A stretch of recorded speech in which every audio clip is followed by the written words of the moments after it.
Hello gamers, Magehammer here for another edition of Tonight on Magehammer's Game Table, and tonight we have episode 2 of my solo campaign for my homebrew post-apocalyptic game called Dice Wastelands. In our last chapter, our last episode, 3 adventurers left their small town and going upon the traditional rite of passage, where they are tasked with bringing back each one relic artifact of the ancients to bring back to their town so that they can become full-fledged members of their community.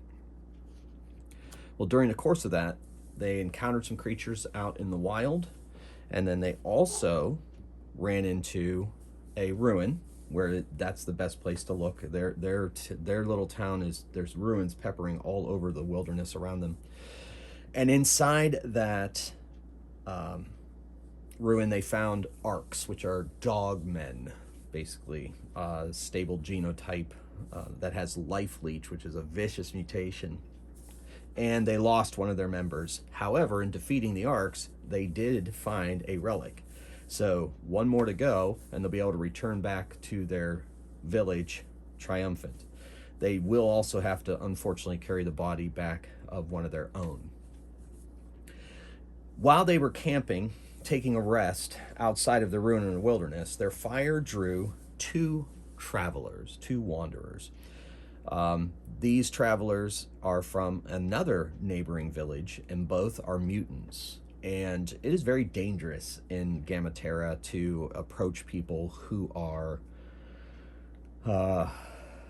unknown. However, these 2 felt fairly confident that they would be protected, but they were curious as to what these folks were doing out here in this most dangerous wilderness. They engaged each other, they discussed, they talked, and these 2 have decided for a split of the loot to accompany these 2 on their rite of passage. So the heroes for tonight are, as from last episode, Catmandu, mutated cat person, mutated animal cat genotype. Cherry Red, she is a human. Now the newcomers are Gronk. He is a mutant with a larger mutation. He also has energy absorption, fire, and also toxin resistance. And then there is Testermon, who is who has mental mutations, mental blast, and also healing touch. So that'll come in handy, I'm sure. So they have camped for the night. The night passed uneventfully. They have made the contract with their new allies, mercenaries, we like to call them that, and are about to go back into this ruin and see what they can find. They're going to leave the body of Chlormok, their friend, out here while they go into adventure, and hopefully nothing will take it away. All right, so I've decided for this adventure that I was using my dungeon deck cards to indicate whether a room had monsters or not, but I've decided I'm just going to roll a dice. That'll just speed things up a bit, but I am not going to roll a d6. I'm going to roll a d10, and any roll of 1 on a d10 will indicate that there's something in that room. So if you remember, this was a setup from before. The arcs were here investigating these piles here. These are walls here, and yes. So anyway, so they're about to go this direction into this room.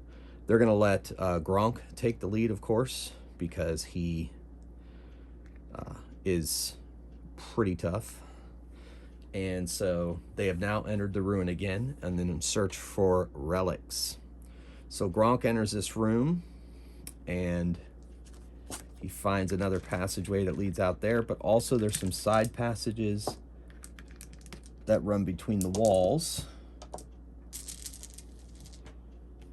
So they need to see what they've got here. So I'm not going to roll an encounter unless it's in a room. And I already indicated that there was no monsters in this room. Or I'm sorry, creatures. So they all move into the room once Gronk has gone in, walking along the plating. Wonder what this was before before the fall. Guess they may find out. It may be a mystery. So Gronk turns the corner. They continue on. And let's see what is revealed. I've been taking up the bottom of these.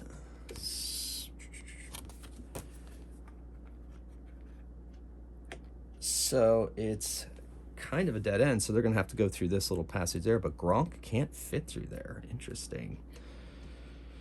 So they back out to this room, and they realize that there's actually an access hatch here. So Kathmandu is going to go there. Now,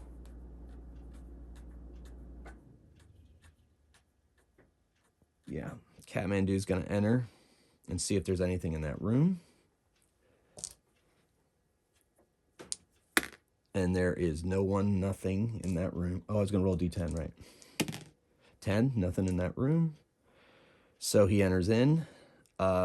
They come in. Gronk, unfortunately, he's not going to be able to fit in there. I will stand guard. So they're going to have him stand guard back here, and if they need help, he can, yeah. That's going to prove to be a bit problematic, so we'll see what happens.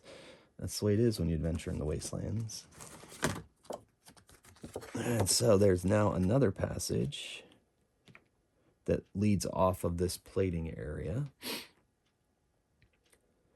Like, oh, Gronk, there's no way, I don't think you can get over here. So Kathmandu looks around the corner, and I'm going to, I guess I'll track their life points over here. Stamina, I guess, in my game it's called. And then move everything down so we can get it on camera. And eventually I may have to start picking up tiles, but we'll see where this goes.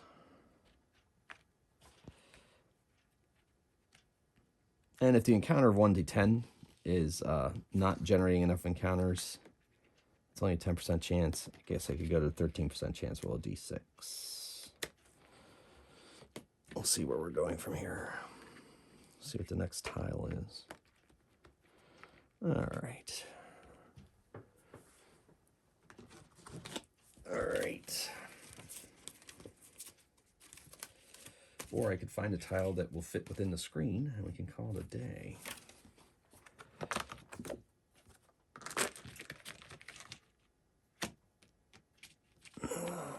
So, I don't think that tile fits completely on the screen, but it appears as if there's something on the floor, different kind of flooring.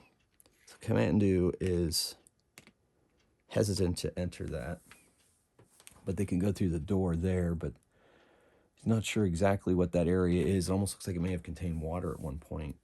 So the rest join him here, except for Gronk, of course. And, well, they can go through that door here. So Kathmandu's going to that door and see if there's anything in this hallway. I think I will go to a d6. He finds nothing except a stairway that leads up to there. So, they're trying to decide. He's going to go down here to the stairway, get up on this crate. They're going to go. I think I moved off camera. Oh, it's all right. It's taking place mostly in imagination anyway. Comes to a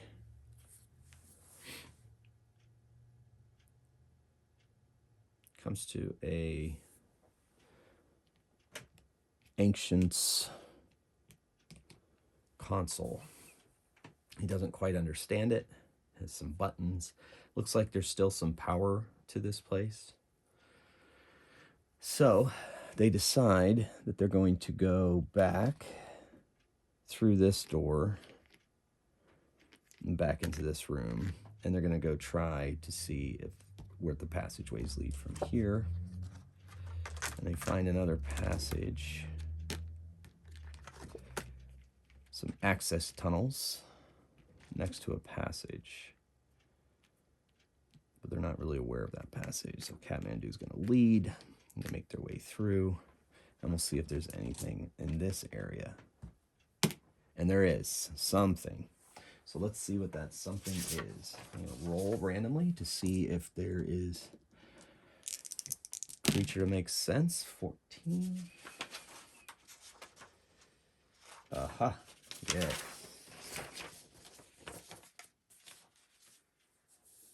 Let's see. 1 in 6 chance that there's a leader with them. There is not. So, in this access passage, they see some creatures that appear to be basically mutated raccoons. If I'm not mixing up my creatures, yes. And they say, hey, stop. One of them has a pistol, the rest have short swords, and there are 3 of them. You must leave. This our home. And Kathmandu says, we are just passing through, exploring. You must leave. Very well. We shall. But tell us, what is there in this complex? Is this your home? Yes, home. Go away. And so, not wanting to really get into a fight because there's really nothing to be gained currently. One of them has a pistol, and that could be count as a relic for one of them, but they could find relics easier. So they decide to back out. No need to fight. But the dabbers have decided that they want to fight because they want what these guys have. So they come around the corner and they shoot. The first one shoots a pistol. It's kind of a...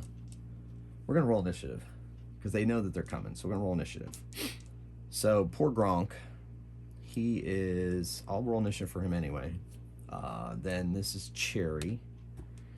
And Kathmandu is going to be these dice. And our resident psyker, Tester Mon, is going to be these translucents. So they're going to roll initiative. If they roll 4 higher, they go before the dabbers. If they don't, they go after. Everybody goes before. So the one with the pistol, Testermon is going to fire a mental blast. He sends his mind powers out at it. So it's a mind test plus the power level of the mutation, which is 3. So he's rolling 6 dice.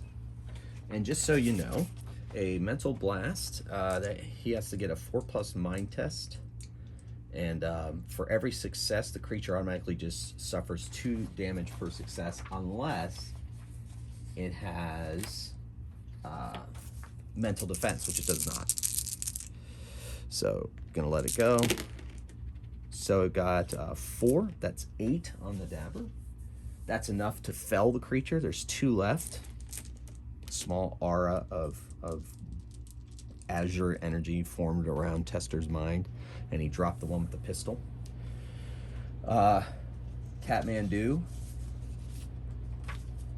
has a light crossbow, brings it up and fires it away. Always loaded, of course. Oh, I messed up their life totals. Okay. So, let's fire with the crossbow. The one that's around the corner, behind the one that just dropped. The other one's around the corner and cannot be targeted. But she's letting loose anyway. 5 dice with this crossbow. And 6s are 2 successes, so that is 3 successes that the creature has to defend against. Dabbers have shields and light armor, so they have a 4 defense.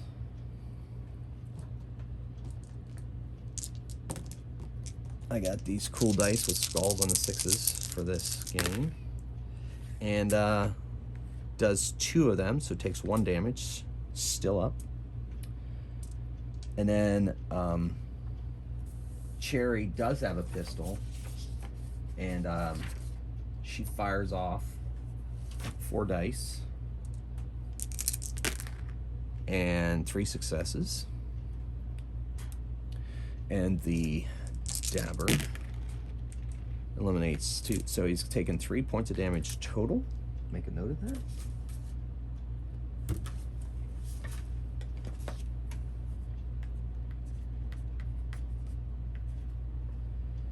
Okay.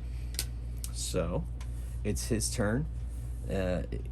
They retreat, and they can hear him running along the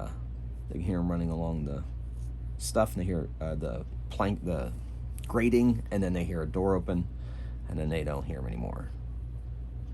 So Kathmandu walks up, grabs the creature's pistol, and says, "That will do. That is a relic of the ancients, and you were inherited the relic of the ancients. Now we've gained another." So with that other stick that we found on the dogmen, Gronk is very upset he missed the action. They explained to him what happened, and he's very upset. So they leave the ruin, back out into the wilderness. They grab their friend's body, and now they need to make their way back to their home. They have a pretty good idea how they came.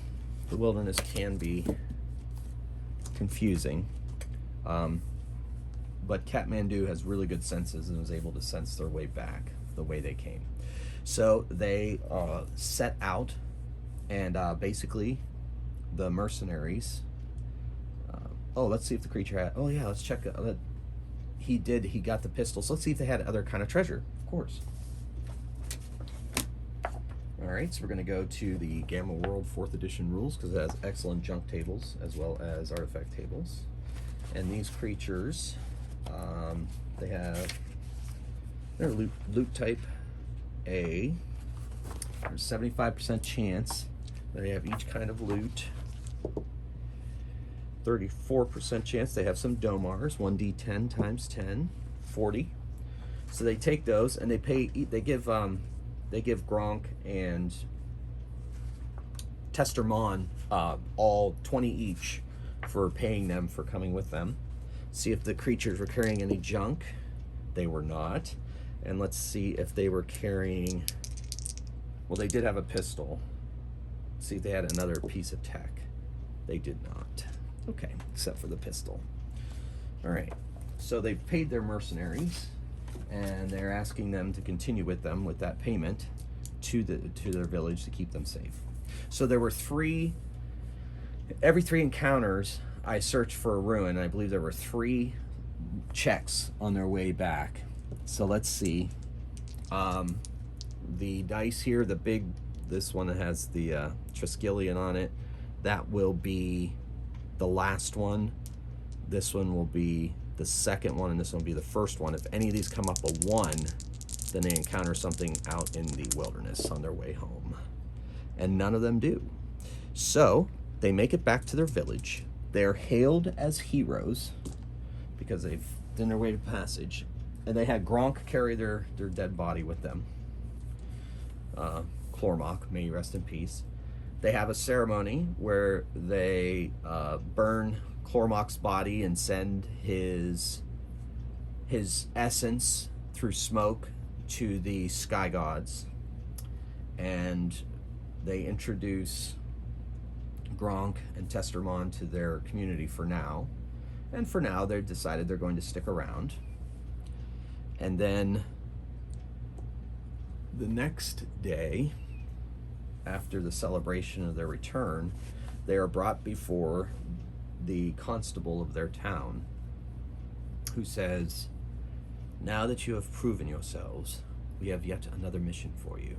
As you know, many of our wanderers, many of our warriors are growing aged, and they don't have what they had before. Not to mention, we need to keep our village well defended.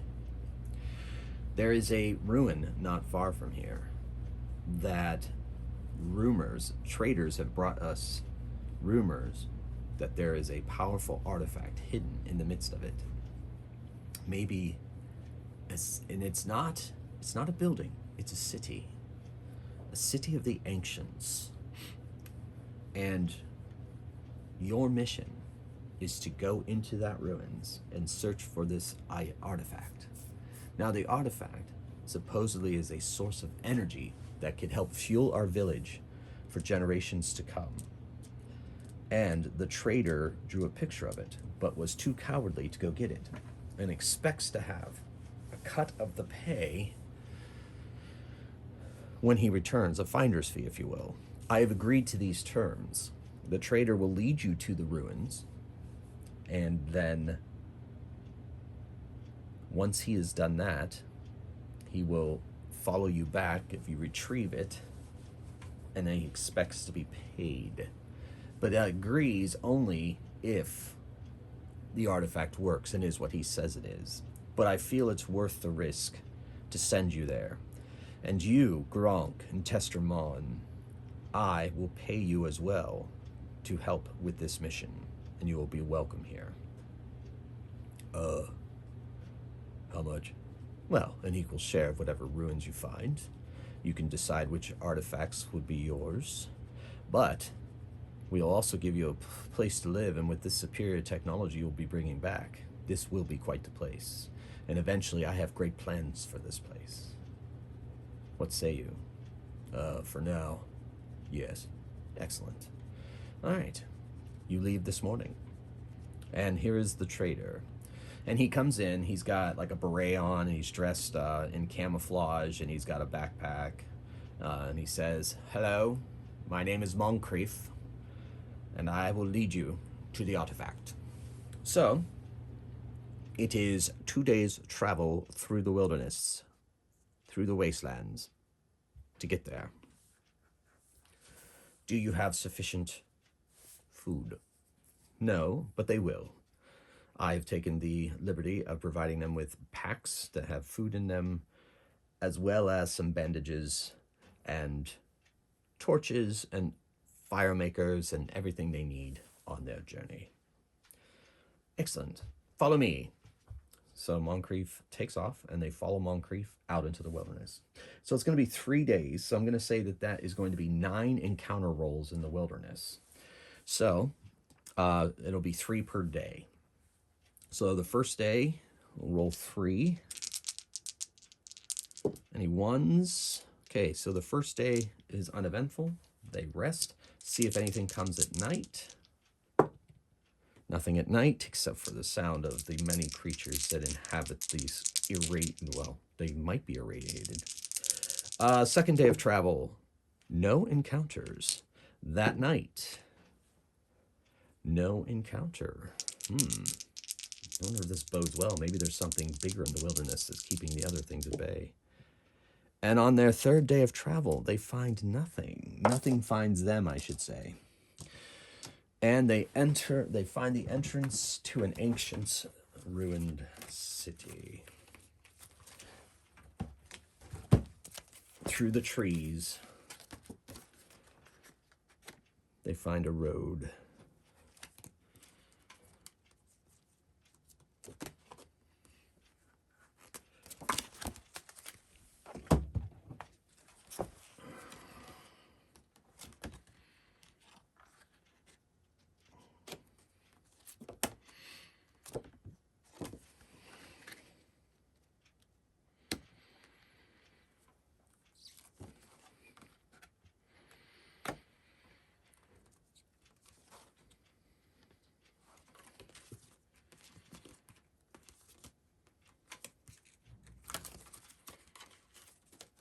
Let's do this.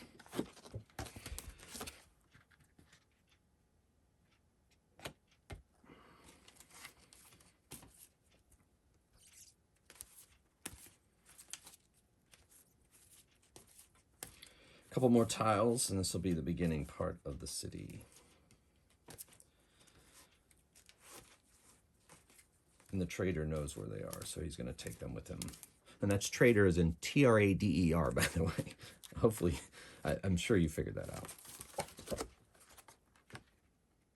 All right. We'll see if they run into any...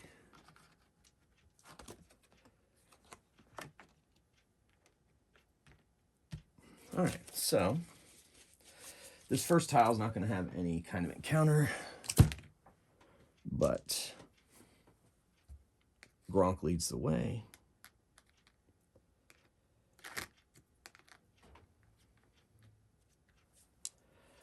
And let's look to the left. Nothing. Look to the right. Nothing. Straight ahead. Something is coming around the corner. Let's see what it is. They hear something. Something hears them. Or maybe it's something else. All right, so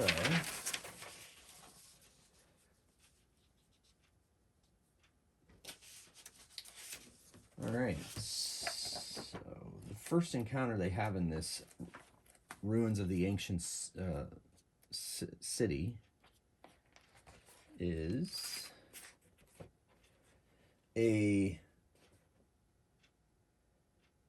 oh my, swooping down out of the sky at them in the mid-morning light is this thing. I don't know if you can see it or not. It looks like a worm with a dragon's head and wings, known as the cloud worms, or as some villages call them, the blight. It's swooping at them. They see it coming, and we'll see if it gets off its blinding flash before the anybody in there can respond. They have a pretty good chance of responding, though. Who has the 3 agility? That is Kathmandu, of course. So they're all going to be able to... All right, so they see its eyes begin to flare. They don't know what that means necessarily. None of them have ever encountered one of these for real.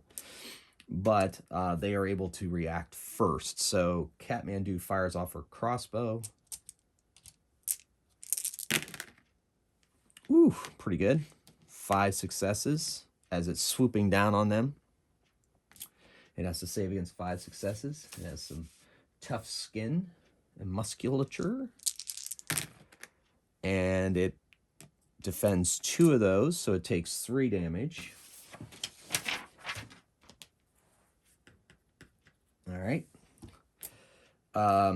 Now we're going to have Cherry Red fire off her gun. Something I haven't been doing, but that I've been playing around with, so we're going to try it now, is that when she fires off her pistol, it could jam, because it is ancient tech. But it's a little more reliable than some of the energy weapons, for example. And then I also need to check for ammo after each encounter, and I'll show you how I'm going to do that.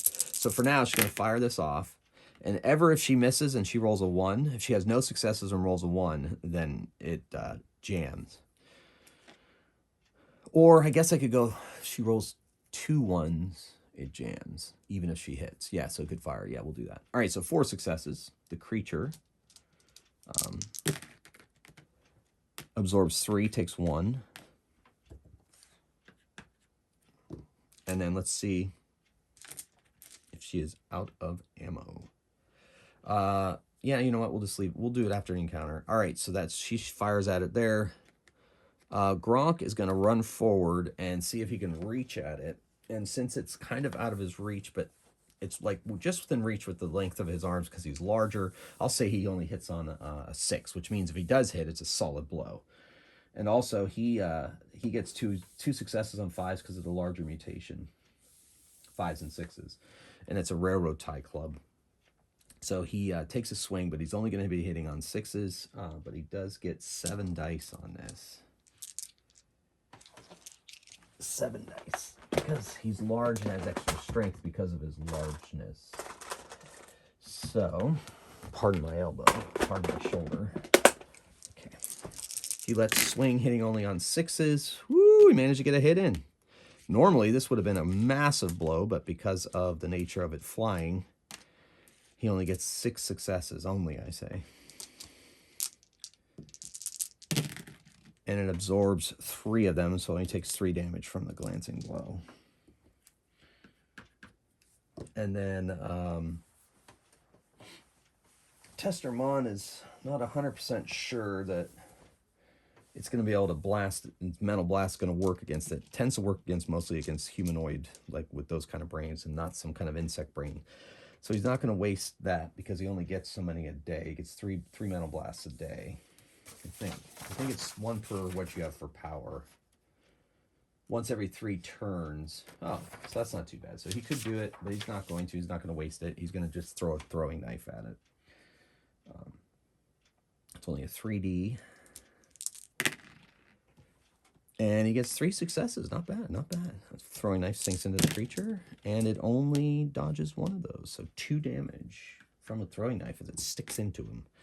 Now its turn. So it does a blinding flash. Its eyes flash. Emits a flash of white light from its eyes. All of them must make a DN4 agility test or be blinded. Not good. So they're all going to take it. Because it's like right here. All right, so they all need to make a test. Agility tests. Catmandu gets 3 dice. Testermon gets 2 dice. Cherry Red gets 2 dice, and 2 dice, and Gronk gets 2 dice. So if they roll 4s on here, they're fine. They got their eyes closed in time. If they don't, they're blinded. All right, so Testermon is blinded. The rest of them were able to get their eyes closed in time. So blinded characters in this game, on my game, opponents attacking a blind target hit on 2+ and score 2 successes on rolls of 5+. And if they already did 5+, it'd be 4+. So, can't target anything.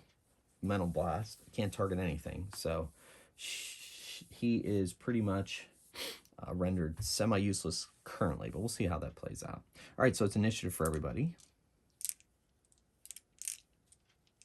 If they roll 4s, they go before the blight. If they don't, they go after. Okay, so Cherry Red's going after the creature. Everybody else is going before it. Gronk lets loose. It has landed now, and it's going to try to constrict Gronk. So he's going to attack it.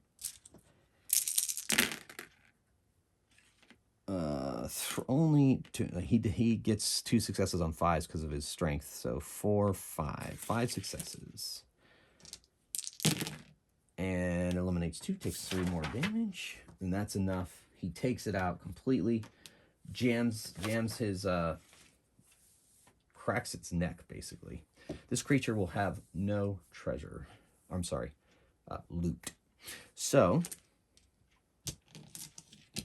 he spits on it, and they look to wait and see if the sounds of their battle brings anything else. And their trader says, very well, follow me.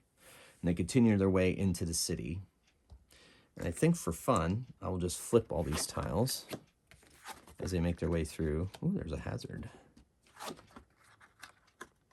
Oh, that'll work. That'll work. It's not far from this entrance.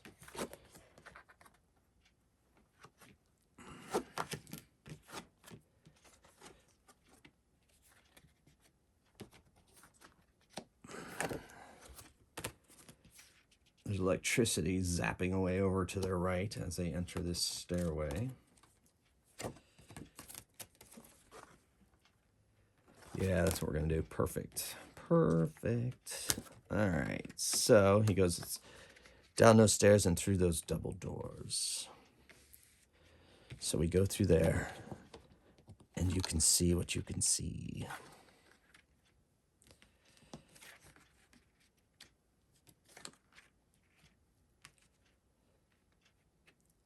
Being paid very handsomely for this. So, Gronk opens the door, and let's see if I can find something. Sure, that'll work.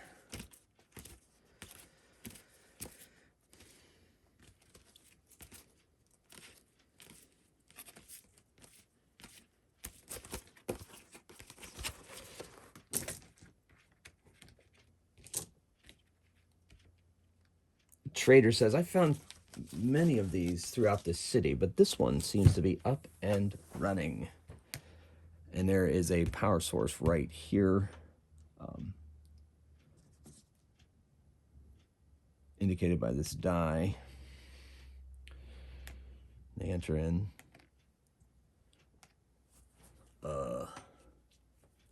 And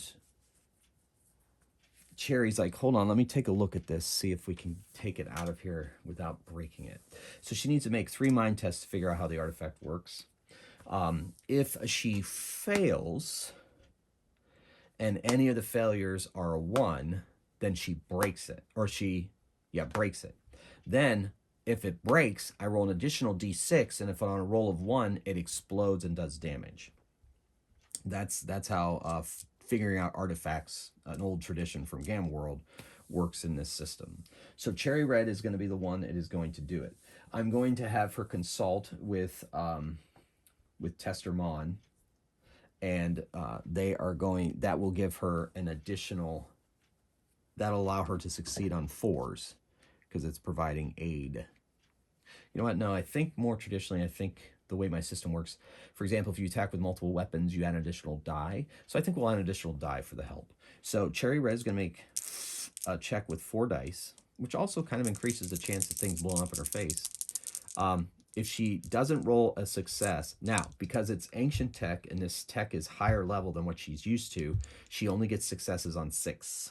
So if she fails and any of the rolls are a 1, it breaks. But if she gets a 6 on any of these, that's a success. So she takes a look at it, she's thinking about it, she discusses it, and she has to get 3 of these in a row without breaking it to be successful. All right, so she does not get a success, rolls a 1 and breaks it.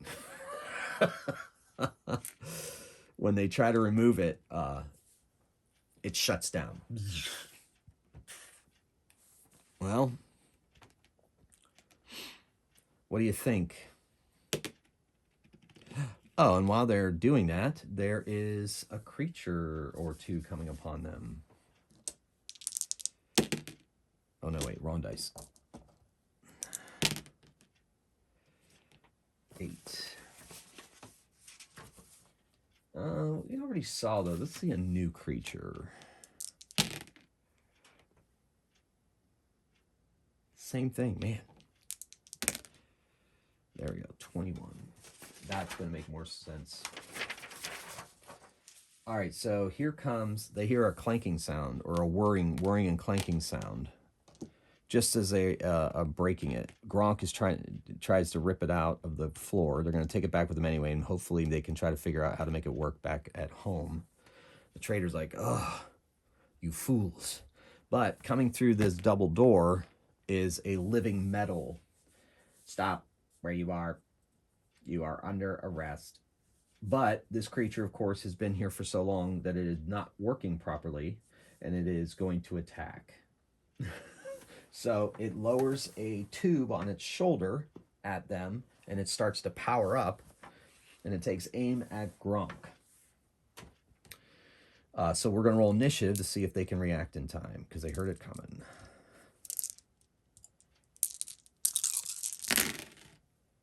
All right, so, Gronk goes after the creature, but everybody else goes, oh no.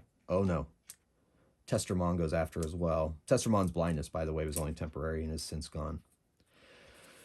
So, Gronk and Testermon will go after. Cherry moves the other side of Gronk and fires off a pistol because the double doors have slid inside and there's a big living metal there in front of it. She fires off her pistol at it, hoping to do some damage. And she gets 2 successes. And the creature has a pretty good defense. And the bullet just pings off of the creature's metal skin. And then crossbow, she fires off her crossbow, Kathmandu.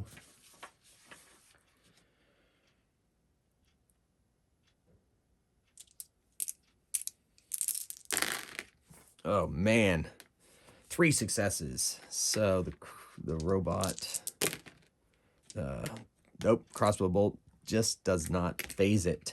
And then she takes the opportunity to move around the corner here out of its view. And then it fires off, lightning shoots out of the gun straight at Gronk. So it is an energy weapon, so it hits on 3+, and it does 2 successes on 4+.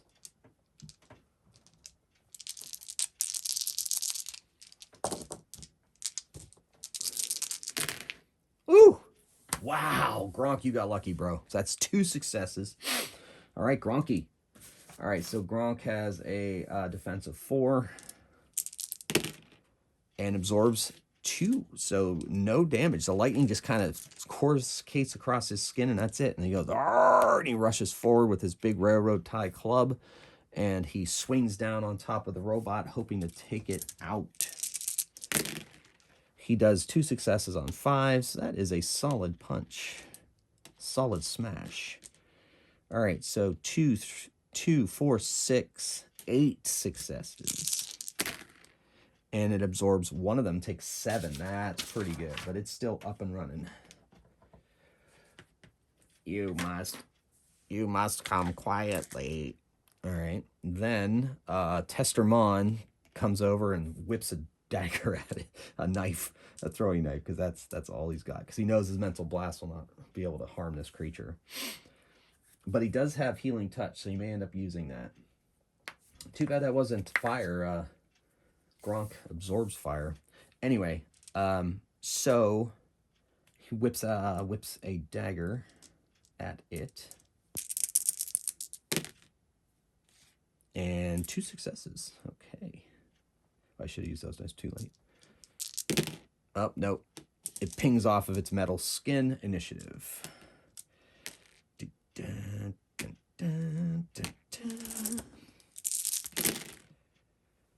Okay. Oh, nope. Gronk goes after. Everybody else goes before. All right. So she continues her hit and run with her light crossbow. Fires it off. Gronk's kind of in the way, though, so she's actually going to have to get into a position where she can see it and fire. That's going to be her move.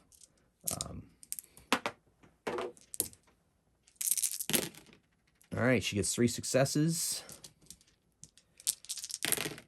And he gets 3 successes, and it does no damage to him with that crossbow.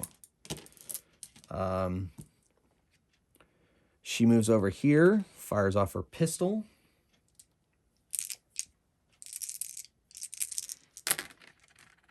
Oh, miss completely. And, oh, and that's a jam. There were 2 1s. So her pistol jams. Her pistol is no good till she clears it. And then Tester Mon whips a dagger.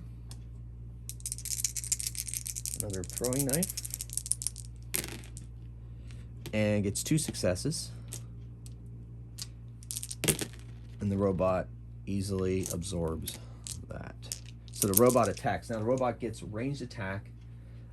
Because it's attacking with its lightning gun at small level, or short range. Oh my gosh. Short range. That means that it only attacks, or it's only successful on point blank within 6 pluses with its lightning gun. But because it's an energy weapon, I'm going to make that a 5 or 6, because normally energy weapons hit on 4 plus. Normals, wait, no, energy weapons hit on 3 plus. Normal attacks hit on 4 plus, which backs up to 6. So we're going to back that up to 5. Anyway, so I think that'll work out in the way I have the system set up. So it's going to shoot him with the lightning gun, hitting only on 5s, which actually scores additional blasts, which makes sense. And it's also going to punch it with its arms. So its arms are going to be the black dice, and the white dice are going to be its lightning gun. So lightning guns are hitting on 5, 6s, and the arms are hitting on 4s. Holy, that's not too bad. Well, that's a lot from the arms. And then a lightning gun is only hitting on 5s because of the short range. So the lightning gun does 4. He's got to save against that. He has a 4 defense. And he saves 2, takes 2 damage. He's down to 11.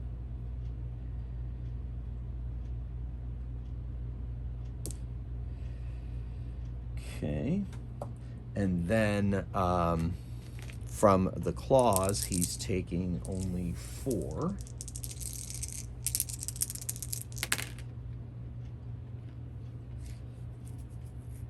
And he saves only 1, taking 3 damage. All right. Double check how Healing Touch works for Tester Mon.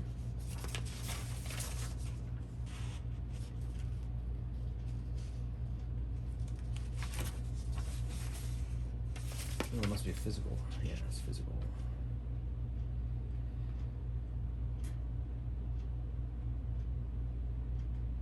It's called Healing Touch, so you're going to have to touch. All right, in the meantime, that was the attack of the security robot that is patrolling the town. And so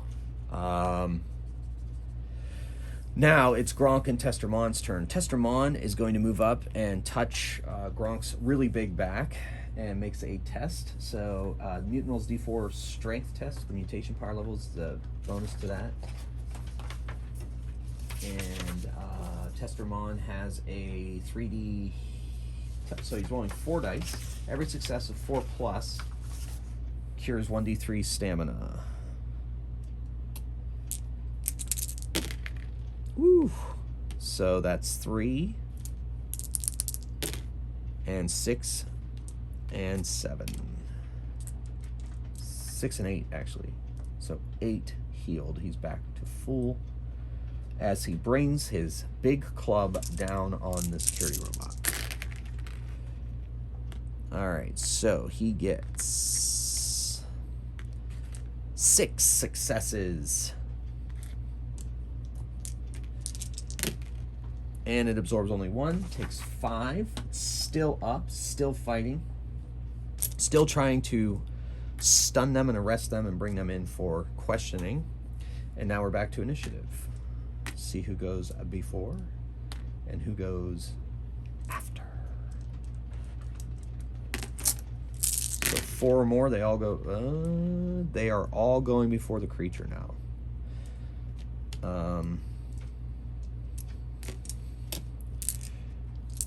Cherry Red is going to unjam her gun. That's her action. Then Kathmandu is going to let fly with her crossbow. Again, she's not getting anywhere near this thing. And 3 successes. Ooh, saves none of them. Nice. Crossbow hits it in the head. All right. Then Tester Mon shifts to the right and lets fly with a blade. And 2 successes. And doesn't hurt it. And then Gronk with his mighty railroad tie. Sorry for bumping the camera, folks. With his mighty railroad tie, swings back his arms and swings as hard as he can. Boom! Only 4 successes. It's a little bit anticlimactic, wasn't it? Oh, it doesn't absorb any of them. Oh, and that's enough to put it down. Caves in its poor head. So they grab. Gronk runs and grabs the thing. He says, we're going to try. And Cherry's like, let's continue on. We're going to leave this city. And we're going to try to get it fixed at home. See if we can repair it at home. The trader's like, yes, I have found nothing else operating like it. And you broke it. Don't worry. If anybody can figure it out, it's the people of my village. So they continue forth. All right, so they go through that other section of the city. Let's see if they run into anything on their way out. Nothing. All right, so now it's 3 days travel through the wilderness with 4 encounters, 1 at night, or 4 encounter rolls, 3 during the day and 1 at night.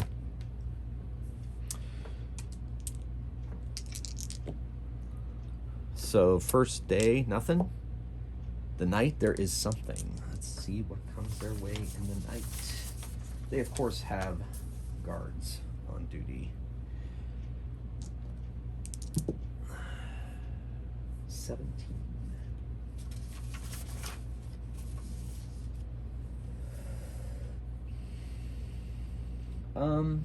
Something passes by them in the night, looks upon them. The guard doesn't even know he's there, and it moves on. Mysterious visitor. Okay, second day of travel. Nothing. That night, nothing. Third day of travel, nothing. And the night before they get home, nothing. So they make it home. They bring the device before the mayor, and they apologize for having broken it. The mayor's like, that's fine. He pays the agreed upon price. He only pays half to the trader, but we'll pay him the rest if we get it working. And he does pay the Gronk and Testermon for their escort, as agreed. Or they go. And they decide to go to the local tavern to spend that. While these two, Cherry Red and Catmandu, stay on and hope to inform the scientist of the city whether the power thing is going to work or not. And we will decide, or we will find out if it works, if they can fix it, in next episode.